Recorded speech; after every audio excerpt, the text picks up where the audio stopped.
Bienvenue au LUP, le lieu incontournable des nuits parisiennes de Saint-Germain-des-Prés. Qu'est-ce que l'ethnic model dating? On va aller voir ça.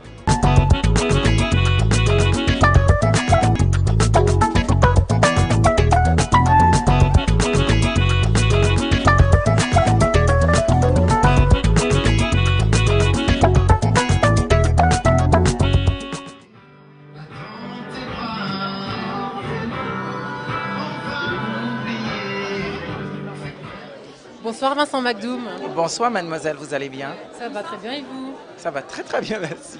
Moi je trouve des initiatives pareilles, on devait les faire un peu plus souvent. C'est dommage que des top modèles connus comme Naomi Campbell, comme Iman et d'autres mannequins américaines décident avant tout de pousser des coups de gueule comme ça, avant que nous en France on réalise qu'il y a vraiment un problème. C'est dommage aussi que c'est avec l'arrivée de Obama, on commence à voir beaucoup plus de mannequins noirs ou des mannequins ethniques sur les podiums. C'est un peu dommage parce que je me rappelle à l'époque, Paco Rabanne utilisait beaucoup des mannequins noirs, des personnes comme Monsieur Lacroix, Dior à l'époque, Monsieur Saint-Laurent avec cette initiative qu'il a pris. Et pendant un moment, les nouvelles vagues de créateurs qui sont arrivés après Paco Rabanne, après Saint-Laurent, des choses comme ça, ils ont tout juste oublié un tout petit peu les mannequins noirs et ils ont parce que les mannequins de l'Est, ça faisait un peu, c'était un peu moins cher. On a décidé d'utiliser des mannequins de l'Est, mais on a tout juste oublié que c'est pas que des mannequins, c'est pas que des femmes blanches qui achètent la mode.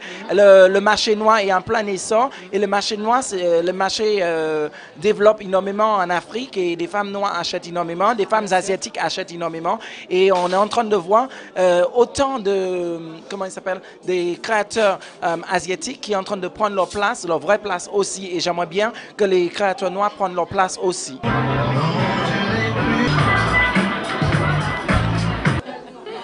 Pourquoi peu de mannequins ethniques ne trouvent pas leur place dans les agences? Tout simplement parce que déjà la représentation, enfin ce que nous montre la télé française, déjà je vais commencer par la France, ce que nous montre la télé française, c'est uniquement des Françaises, des personnes de couleur blanche, chinoises ou autres, et je ne comprends pas.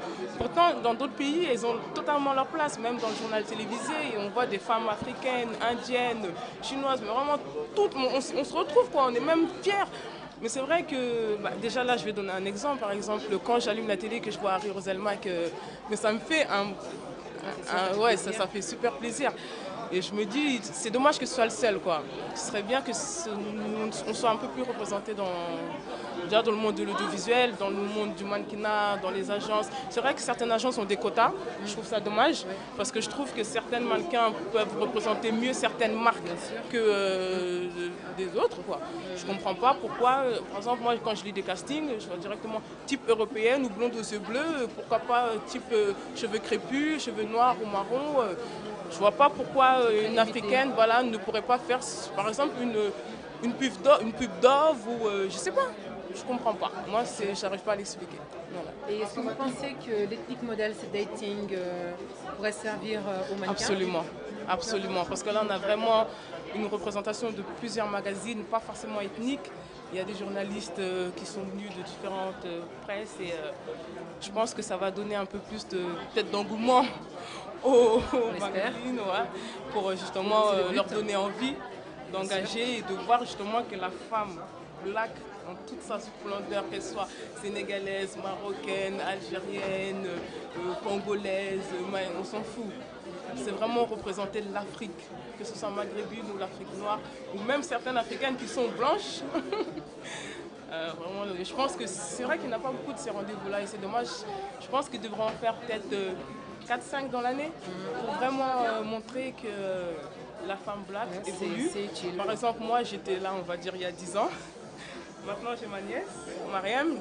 C'est un peu pour ça que j'ai arrêté, parce que je m'occupe un peu d'elle, on va dire. Et je préfère sincèrement, je pense que j'ai 28 ans, j'ai une fille, je suis mariée. Elle a 16 ans, je pense qu'elle a tout l'avenir devant elle pour être, je l'espère, avoir une bonne carrière.